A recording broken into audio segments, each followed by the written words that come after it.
The air inside Columbia University's grand auditorium carried the weight of history. Every surface seemed steeped in memory, the worn oak railings polished by generations of hands, the heavy red curtains smelling faintly of dust and mothballs, the velvet seats fraying at their edges. Centuries of ambition seemed to cling to the stone walls, an invisible current that pulsed with the voices of past visionaries who had once stood in the same room. That night, however, the energy was different. It was electric, charged, as if a storm had been bottled within the space. Conversations overlapped in restless murmurs. The hum of voices ricocheted off the ceiling's high arches, blending with the faint scratch of pen against paper and the occasional squeak of old chair springs. Somewhere near the stage, a microphone hissed with static as a technician made last-minute adjustments. Students fanned themselves with event programs. The room was crowded beyond comfort.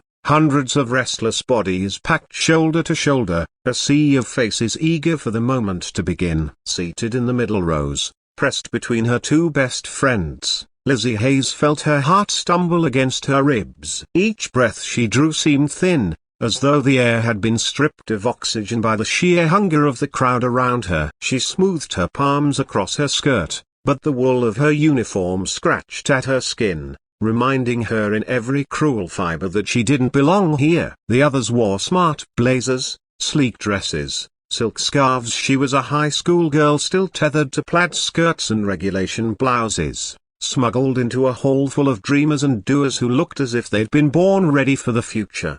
Lizzie shifted in her chair, the velvet upholstery biting against her thighs. Her pulse thudded in her ears, louder than the restless chatter around her. She tried to focus on her friends. Chloe, with her golden curls and easy laugh, was craning her neck to spot the stage. Sophia, quieter but no less determined, whispered about the list of confirmed guest speakers, her voice trembling with excitement. But Lizzie barely heard them. Her gaze flicked to the stage, to the podium that stood waiting in the spotlight, and her entire body coiled in anticipation. And then he appeared. The murmurs fell away in waves as Richard Sterling walked into the room. It wasn't just his entrance, it was the way the atmosphere seemed to bend around him, like metal filings pulled toward a magnet. Even before he reached the podium, silence rippled through the crowd, an unspoken acknowledgement that the man before them was not merely another speaker. He was something else.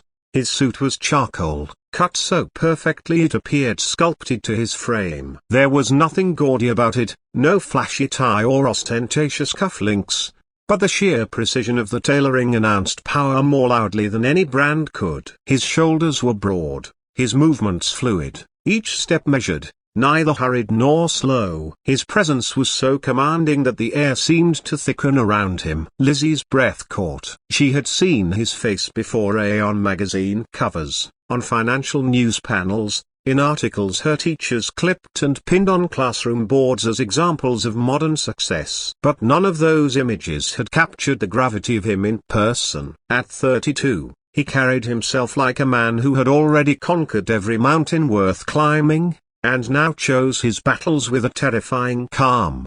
His hair, dark with only the faintest hint of wave, caught the golden stage light, creating a halo effect that made him appear untouchable. His eyes, a stormy gray, scanned the hall as though measuring its worth. They were not the eyes of a man searching for approval, but of one who already knew his power, who had weighed himself against the world and found the world lacking. The sound of his Italian leather shoes striking the stage was like a drumbeat. Firm, final, a rhythm that silenced every whisper. By the time he reached the podium, not a soul dared to breathe too loudly. He adjusted the microphone, a small gesture that nonetheless radiated authority. Then he spoke. His voice was low, deep, a baritone that rolled over the audience like thunder just beyond the horizon. It wasn't volume that commanded the room, but resonance. He didn't need to raise his voice. Each syllable was weighted, deliberate, sinking into the bones of those who listened. He spoke not of profits or stocks or quarterly results, but of legacy, of hunger, of the razor-thin line between those who dreamed and those who dared to do. Lizzie's chest ached as if each word were a stone dropping into her heart. She leaned forward, forgetting Chloe and Sophia, forgetting the stifling heat of the packed auditorium. Nothing else existed but him. Richard Sterling wasn't merely speaking, he was reaching into her and plucking something raw and secret from her core, her ambition, fragile and fierce, hidden until now. His words wrapped around it, fed it, lit it like a fuse. When the speech ended, the silence that followed was almost holy. For 2 long seconds, no one clapped, and then the auditorium erupted, thunderous applause shaking the floor, students leaping to their feet. The ovation rolled like a tidal wave, and yet Lizzy hardly heard it. She was still suspended in the vacuum of that silence, her pulse hammering, her body trembling with a heat that wasn't just admiration but something deeper, something unnamed. "Oh my God," Chloe whispered, her eyes shining. "I think I'm in love." "Get in line," Sophia murmured, fanning her flushed face with the program. "He's unreal." Lizzy's lips parted, but the words that slipped out weren't a joke. They weren't meant to be heard, and yet they were. "When I'm older," she whispered, almost to herself, "I'm going to marry him." Chloe's head snapped toward her, her mouth falling open. Sophia froze mid-fan, eyes wide. For a moment, the world around them seemed to go still. And then, laughter, sharp, incredulous, cutting. Chloe's laughter drew stares from nearby rows. Sophia's followed, softer but edged with pity. "Lizzy, are you insane?" Chloe gasped between laughs. "He's Richard Sterling. He probably doesn't even know girls like us exist. And besides," Sophia added, "isn't he engaged to that supermodel? What's her name? A broken bar Alyssa? You'd have a better chance flying to the moon." Their laughter dug into her skin, but Lizzy didn't flinch. Her gaze remained locked on the stage, where Richard Sterling was shaking the dean's hand. Her voice, when it came, was calm, unnervingly so. "Isn't he worth it?" Her friends fell silent at that. They looked at her as though she had lost her grip on reality. Maybe she had. But in Lizzy's chest, something had shifted. Something irrevocable. It wasn't a crush. It wasn't a silly fantasy. It was a vow. Lizzy barely heard the roar of applause that followed his speech. To her, the room was muffled, as though she had been sealed inside a glass dome. Her heart was beating so hard it hurt. Every instinct told her to sit still, to blend back into the crowd, to laugh off her whispered vow as a childish fantasy. But something inside her, something that had been waiting in shadow for years, flared alive. Her friends were still teasing her. Sophia's laugh gentler now, almost pitying. Chloe was wiping tears from her eyes. "Lizzy, come on, be realistic. He's a billionaire CEO. You're a broken bar, you're just a..." But Lizzy wasn't listening. The decision had already crystallized inside her with terrifying clarity. "I'll be right back," she said. Chloe grabbed her wrist. "What are you going to do?" she hissed, half laughing, half alarmed. But Lizzy was already moving. Her body trembled, but her legs carried her forward, pushing past knees and bags, murmuring apologies as she squeezed through the row. Each step was a war between fear and resolve. The voice in her head screamed that she was foolish, reckless, embarrassing herself. Yet beneath it, another voice whispered with steady calm, "This is the first step." The backstage corridor was colder, quieter. The air smelled of dust and electricity, like the sharp tang before lightning splits the sky. Fluorescent lights buzzed overhead, flickering in and out, casting long, jagged shadows on the walls. The distant murmur of the crowd was muted here, as though she had crossed into another world. And then she saw him. Richard Sterling stood at the far end of the hall, his back to her. His security team lingered a few feet away, their posture relaxed but alert. Richard was speaking in a low tone to one of them,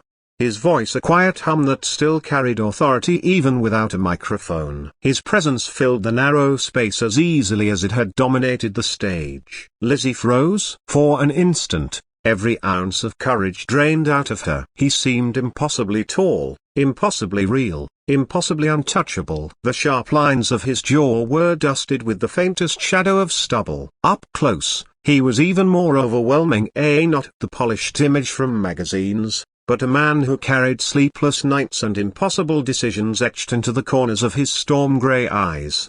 Her heart was hammering so violently it felt like the concrete floor itself vibrated with the rhythm. The sound of her shoes halting must have carried, because he turned.